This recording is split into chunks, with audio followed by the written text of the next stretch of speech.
Sebelum kalian komentar yang macam-macam, maksud dari judul video ini sebenarnya bukanlah itu, melainkan masih susah untuk menciptakan ekosistem film superhero di Indonesia. Setelah film Sri Asih yang dinilai flop kemarin, begitupun Gatotkaca, fans superhero lokal mulai khawatir bahwa universe superhero tidak bisa lanjut, mengingat tidak ada keuntungan yang didapatkan dan justru hanyalah kerugian. Film Gundala yang sudah mendapatkan hampir 2 juta penonton saja, dikatakan hanya meraup untung yang kecil. Tapi kita akan menjelaskan kenapa Sri Asih memang seharusnya mendapatkan 500.000 penonton. Sebelum lanjut ke pembahasan, boleh support kita melalui Sosiebas dan bisa juga join jadi member untuk mendapatkan berbagai keuntungan yang sudah kita tawarkan.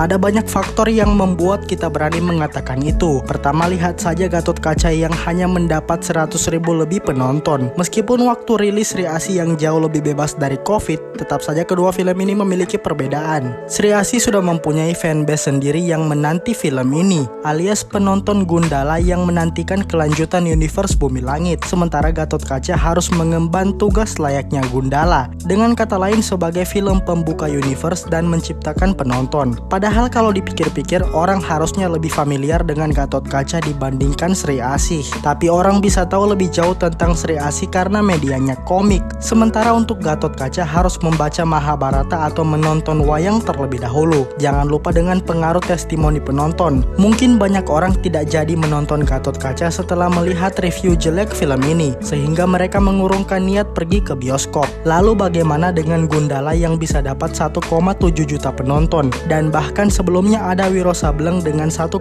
juta penonton. Pertama, banyak orang sudah mengenal kedua karakter ini. Orang tahu dengan Wiro Sableng 212 atau Gundala Putra Petir. Banyak orang tua yang masa mudanya tumbuh bersama sinetron atau film Gundala dan Wiro Sableng jadul. Bandingkan dengan Sri Asih yang mungkin orang baru tahu dalam 5 tahun ke belakang. Filmnya saja rilis 1954. Orang yang menonton itu kebanyakan mungkin sudah tiada dari dunia ini. Gatotkaca mungkin terkenal, tapi cerita karakternya sendiri jarang diangkat ke film. Selain itu, Gundala dibantu dengan antusiasme fans menyambut Bumi Langit Cinematic Universe. Apalagi film ini dirilis tak lama setelah Endgame, yang jadi film superhero terlaris sepanjang masa di dunia. Jadinya banyak orang penasaran mengikuti perjalanan BCU, karena mungkin banyak dari mereka yang tidak mengikuti MCU sejak awal, membuat banyak yang berharap akan ada Endgame versi superhero lokal. Untuk Wiro Sableng mungkin juga dibantu dengan predikat diproduksi oleh Fox Studios. Belum lagi karakter Wiro Sableng muncul di game Arena of Valor, yang tentu saja itu menambah perhatian orang ke filmnya. Padahal penonton bioskop di Indonesia sebenarnya sangat mencintai film superhero, tapi dalam hal ini superhero barat. Dalam daftar 10 film asing terlaris di Indonesia, 7 diantaranya adalah film superhero, di mana Avengers Endgame memimpin dengan perolehan 11,3 juta penonton, angka yang lebih tinggi dari KKN di Desa Penari. Bahkan di saat orang takut ke bioskop akibat pandemi, film superhero lah yang menarik minat penonton agar meramaikan bioskop.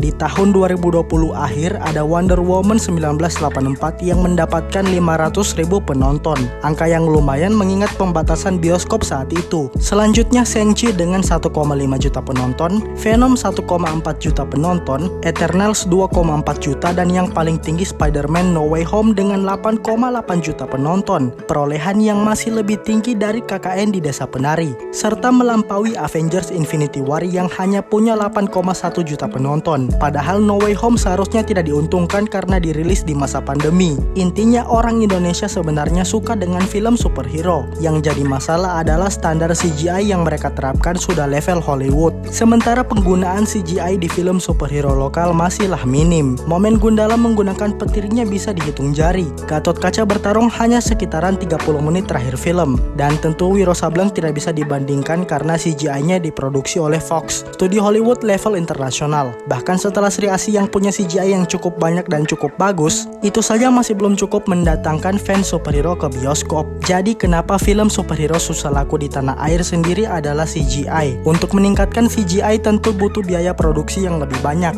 Produser akan memberi lebih banyak budget jika keuntungannya sepadan. Sementara film superhero Indonesia menembus 1 juta penonton saja sudah sangat syukur. Itu pun kalau misalnya superhero Indonesia memperoleh penonton penonton setara superhero luar, tetap akan susah untuk bersaing secara kualitas. Misalnya ada film superhero Indonesia yang mendapat 11 juta penonton, tapi masih diragukan akan ada film Indonesia yang bisa menyamai kualitas seperti Spider-Man No Way Home. Ini akibat film Hollywood seperti Marvel dan DC yang rilis secara internasional. Sebaliknya film superhero Indonesia masih berskala nasional. Jika saja film superhero Indonesia bisa diimpor, maka itu akan bagus. Tapi solusi dari semua ini bukanlah mengimpor film superhero Indonesia, melainkan penonton haruslah terbiasa dengan style film superhero Indonesia yang memang berbeda dari superhero luar, sehingga ekspektasi yang diletakkan bisa sangat berbeda. Inilah kenapa Bumi Langit ingin menyebut superhero sebagai jagoan, serta universe sebagai jagat, agar tidak disamakan atau dibandingkan dengan superhero luar. Dengan mungkin tipe film superhero yang minim CGI lebih ke pertarungan fisik ala silat, membuat film superhero Indonesia akan mudah untung atau setidaknya balik modal. Dalam hal ini sebenarnya ada satu superhero yang menjadi senjata rahasia Bumi Langit, cuma anehnya waktu rilisnya masih cukup jauh. Siapa lagi kalau bukan si buta dari gua hantu. Dari generasi anak-anak sampai kakek nenek pasti mengenal karakter yang satu ini, yang mungkin adalah karakter superhero paling ikonik di Indonesia. Mendengar si buta dari gua hantu, orang pasti langsung terbayang dengan sosok pendekar buta yang memegang tongkat dengan pakaian serba hijau yang ditemani oleh monyet. Tapi dalam waktu dekat Virgo and the Sparklings yang justru memegang beban berat. Setelah kegagalan Sri Asih di bioskop, film ini harus kembali mendapatkan penonton yang banyak. Minimal 1 juta penonton harus tembus. Mengingat bara api antusiasme Bumi Langit harus dijaga, dan Virgo punya keuntungan dibandingkan Sri Asih. Karakter ini sudah lebih dikenal oleh anak-anak muda. Lihat saja webtoonnya yang sudah dibaca sebanyak 194 juta kali dan diterjemahkan ke 30